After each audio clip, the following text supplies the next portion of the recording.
Did the Oklahoma Sooners get screwed on their seeding? We'll discuss that coming up next here on Locked On Sooners.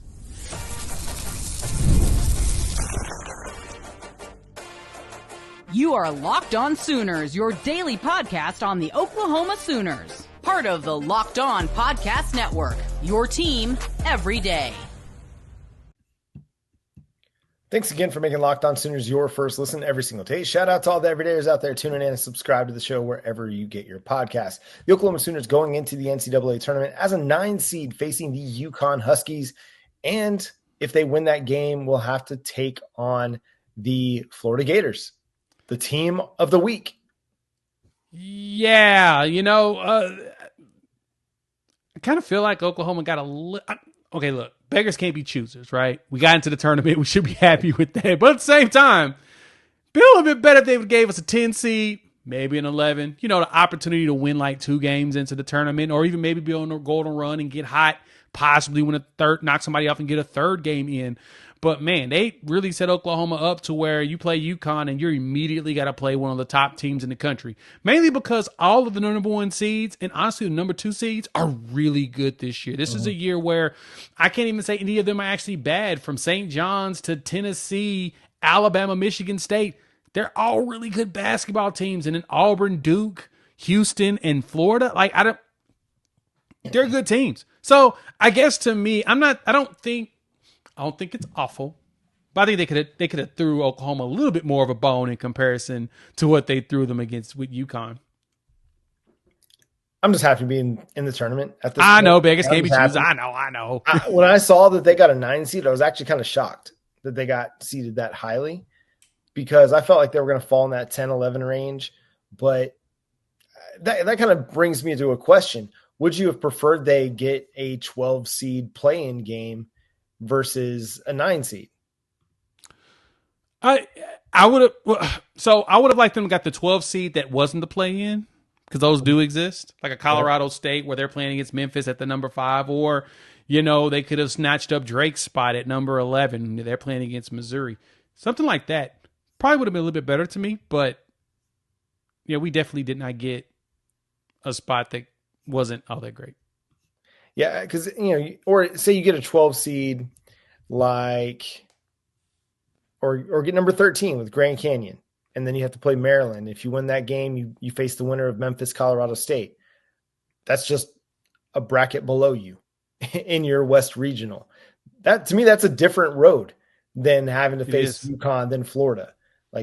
You did not get done any favors, definitely, with that matchup, but it wouldn't have been much better on the other side if you were a 9 seed, say in the Midwest, having to face Gonzaga and then Houston. Right?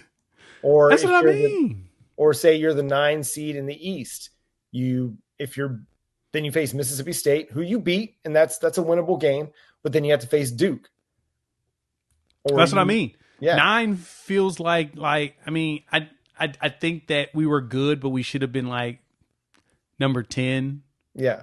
And play against Marquette. And then maybe go up against a number 2 Michigan State. That'd probably been an interesting game. But like I said, beggars can't be choosers. We made the tournament, which is the most important thing in all of this, is that we actually made it. But I'm just saying, feels like they I guess there's really not a good spot they could really put you in. I mean, saying that we're 2 seed, in my opinion. No, not this year at all. I think if you're going to be, you want to be between 10 and 12. If you're going to be a low seed, or you want to be high up there, in the 5 range or something. That way, like I said, you get at least 2 games going into before you actually have to meet one of the top seed teams. Because this year, top seed teams are good. This is one of those years. Or you can play in the play-in and be in that bad spot, which I'm glad that we did get the bye. I figure I know that we was going to get a bye deservingly, because we beat Michigan, right? You beat Arizona, so you beat 2 teams that were in the tops of their conference. So you save yourself with having those big wins.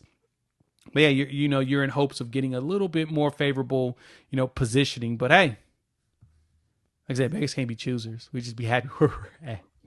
Yeah, because listen, Florida is arguably the hottest team in basketball right now. That's going to be a tough matchup, whether you face them. And really, every matchup was going to be tough. Like Oklahoma's playing with house money. When you're playing with house money, you're going to be in battles. You're going to be in these games that go down to the wire. You just got to focus on the next one at hand. And obviously UConn is going to be tough. They're a well-coached team. They've got talent, but Oklahoma has proven that they're ready to grit and grind and go win some basketball games. Again, it's like I said on yesterday's show, just how much the narrative and the opinion of Oklahoma basketball has changed in the last 3-4 weeks is incredible, because this was a team that was out of the tournament. There was no chance they were going to make it. I wrote an article for Sooners Wire saying they needed to fire the coach and try to salvage the season by doing that. And Porter Moser made me eat my words. I still got to go write my apology letter to Porter Moser over there at Sooners Wire. But, you know, it's been a fascinating turnaround. You know, we talked about how guys like Shane Beamer and Billy Napier, they coached themselves off the hot seat in 2024 football season. Well, Porter Moser did the same thing in the 2024-2025 college basketball season. The expectation was he would make the NCAA tournament. They made the NCAA tournament. That was it. He's going to get another year. So it's like at this point, Oklahoma did something that nobody thought they'd be able to do a month ago. And so now it's just go play basketball, go have fun, and see what happens. Let the chips fall where they may. Yeah, exactly where we're at. Just go make it happen. And now there's rumors floating around of where Porter Moser could potentially end up next season. That's going to be a conversation for another day. I don't know if, I'm not sure if I'm ready to go through another coaching change, just because, coaching changes create so much turnover and drama. But here's hoping the rumors don't distract the guys from the task at hand, which is go beating the UConn Huskies. You got to get that win. And if you do that, I feel like you're feeling really good about the direction of the program. Whether Porter Moser leaves or not, it at least leaves Oklahoma feeling a little bit better about where they're sitting, as opposed to if they had missed the tournament for a fourth straight season, gotten rid of their coach, and now it's a matter of a total rebuild in the program. Yeah. Yeah, I think that, we were calling for his head all season long, and then they found their way to rally at the end of the season.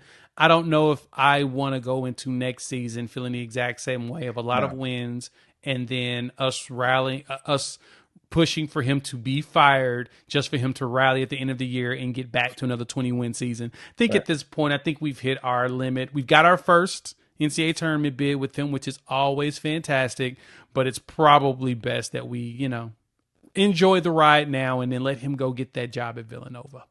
Oh, yeah. It's a Big East basketball school. Feels like his home, right?